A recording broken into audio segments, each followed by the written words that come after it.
Okay, here's the second one that I was running, and off we go into there.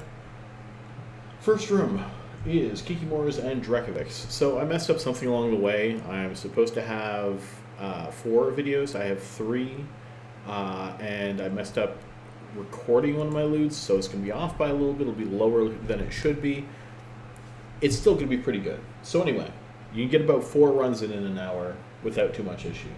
We're going for the Kikimores first. They will do a fair bit of damage to you. The Drekavacs, not as much. You do have to be careful of them, but it's not actually a huge issue. So we approach them. I leave Mystic on for the same reason as before. I don't want people starting out of range or having to switch ammunition midway.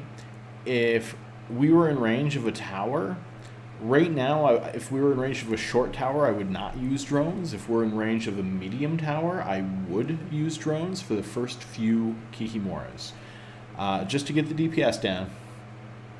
This isn't as big of an issue, but you'll definitely see it a little more for the Kikimora room. And I definitely made that last video and did not do something I wanted to, which we'll have to try for the next one.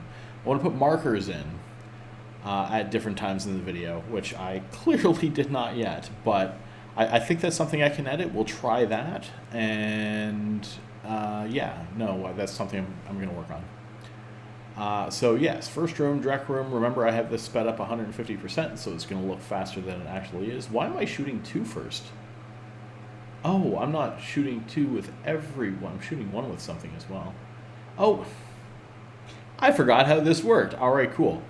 I put all of my characters on a different one with the occult ammo because it does more damage and because you can do that with these guys. The DPS ramps up enough that you can split targets with Nergals, and apparently I forgot that for a good 5 seconds there.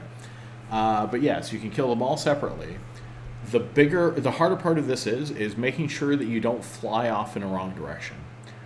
Because you can see number 1 and number 3 are about to die, so you need to make number 1 follow your lead guy again. You need to make number 3 follow your lead guy again, and then it's not so bad. Once the last one's dead, we're going to finish off the Drekavac, and then it's time to loot and get to the next room. This is one of the parts I don't like about the Nergals. You have some transit time. You're not going to be able to get away from it.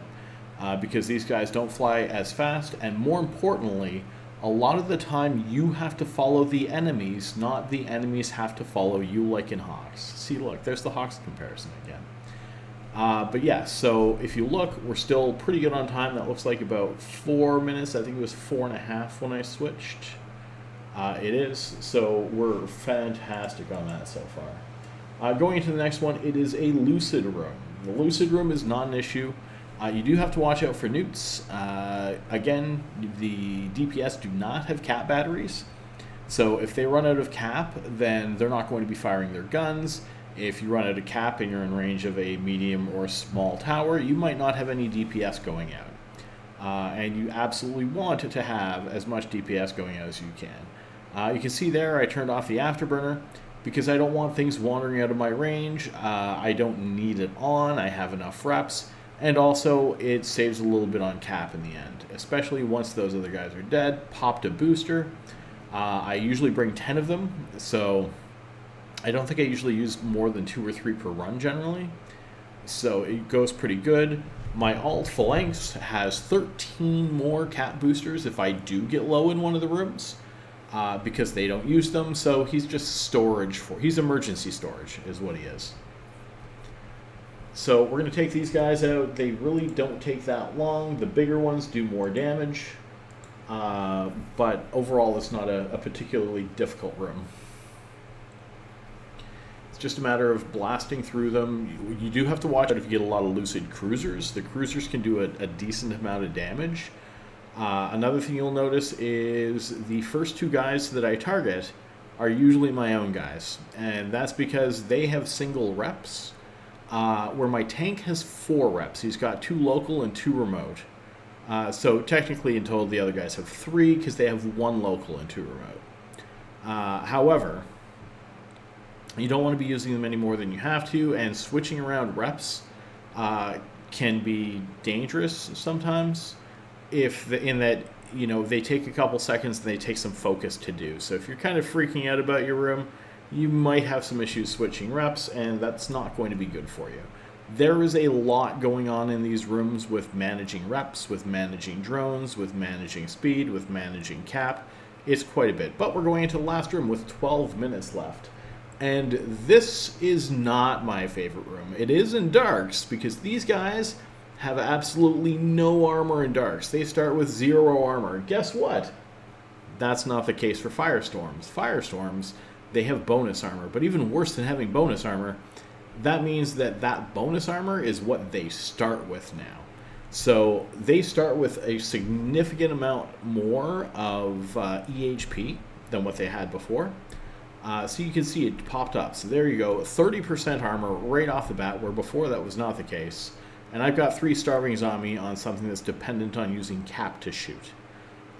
So started taking a little bit of damage. I wasn't super concerned about it, but we're going to keep an eye on this, because there is a very important thing I want you to note about it.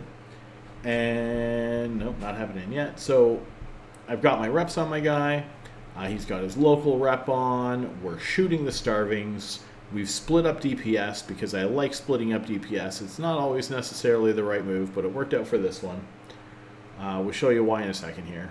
It's kind of unfortunate I don't have all 3 screens, but I've seen other people do that. And you cannot see crap on 2 smaller screens in any kind of way. And I don't have the way of streaming all 3 at the same time. So there we go. First one's down. He's now going to the other one. Look at how far away things are. That means that I am not currently in repping range of my other 2 characters. Meaning if one of them got neuted out and couldn't do anything about it, well, you know what? He can't do anything about it. Fortunately, with the starving leshaks, there's usually a bit of time in between and you can get some reps in. But this can make it dangerous if you start hitting like 5-6 leshak spawn, starving leshak spawn rooms, which is why T6 can get a little bit dicey sometimes. Also, even though some of them, like these guys, like to stick together, ones like Blinding do not. They like to fly at opposite ends of the arena, and again, you don't have as much time in here, so it's really hard to deal with that when they spread out that much. These 3, the starvings and the renewings tend to stay together. I don't know what I just said. The striking and renewing like to stay together. Sometimes the starving will stay around the renewing. The blinding like to fly off on their own. Tangling will usually stay in as well. And they also cause trouble with this because you can't switch to the stronger ammo type. However, this one we managed to clear up pretty good. Look at all that speed cloud, because I was definitely hitting some of that, and I was not happy about it. We're going to go to the gate. My alt is going to grab the loot, because my alt grabs the loot on these. Again, this guy needs cap boosters, so he does not do it. And I got my better run recorded for this one. I can't remember. It's probably not the right time. But I recorded 3 runs, and I missed recording 1 run, so yeah, it'll work out. 13 minutes and 40 seconds on that one, and we are out of there.